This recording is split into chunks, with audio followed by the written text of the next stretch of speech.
Hello বন্ধুগণ, তোমরা সবাই কেমন আছো? আশা করছি তোমরা সবাই ভালো আছো। আজকে তোমাদের একটা রেসিপি তৈরি করে দেখাচ্ছি, রুই মাছের ভাপা। রুই মাছ ভাপা তৈরি করতে এখানে 500 মতো আমি রুই মাছ নিয়েছি।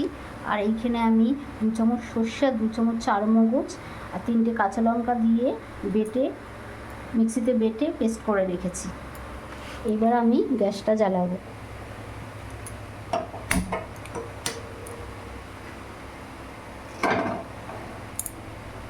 গ্যাসটা জ্বালিয়ে এবার আমি রুই মাছগুলো ভেজে নেব। রুই মাছগুলো একটু অল্পই ভাজবো, খুব কড়া করে ভাজবো না। কড়াইতে আমি একটু তেল দিয়ে দিলাম।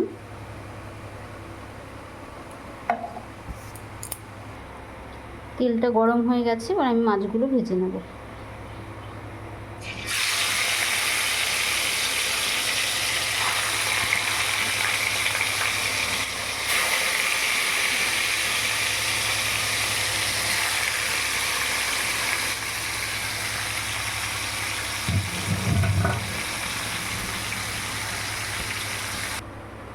মাছগুলো সব ভাজা হয়ে গেছে, এবার আমি মাছগুলোর মধ্যে মশলাটা দিয়ে দেবো। সর্ষে পোস্ত বাটাটা,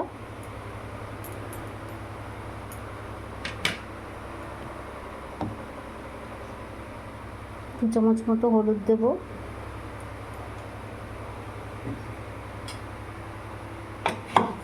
আর দেবো কাঁচা সর্ষের তেল। 3 চামচ দেবো। দিয়ে এবার মশলা দিয়ে মাছটাকে মাখিয়ে নেব।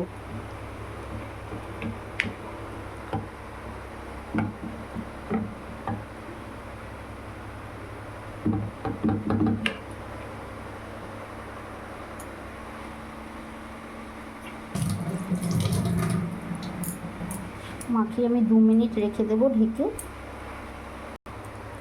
2 মিনিট হয়ে গেছে। আমি যেহেতু মশলাটার মধ্যে নুন দিয়ে বেটেছিলাম, কিন্তু এখন একটু অল্প পরিমাণে নুন দিয়ে দেবো।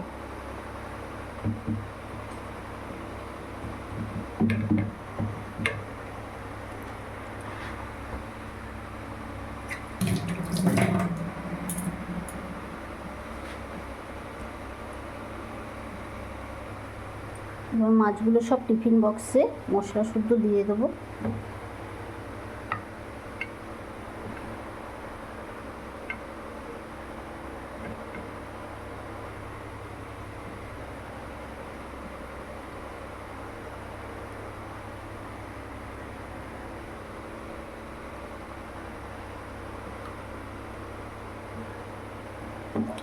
মশলাটা এর মধ্যে ঢেলে দেবো।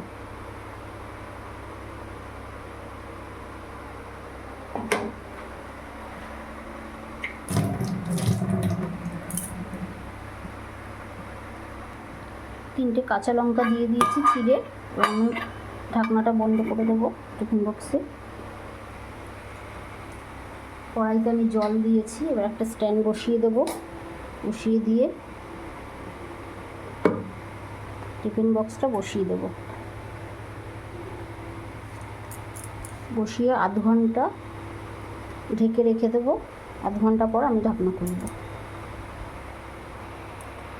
গ্যাসের ফ্লেমটা এখন বাড়ানো রয়েছে।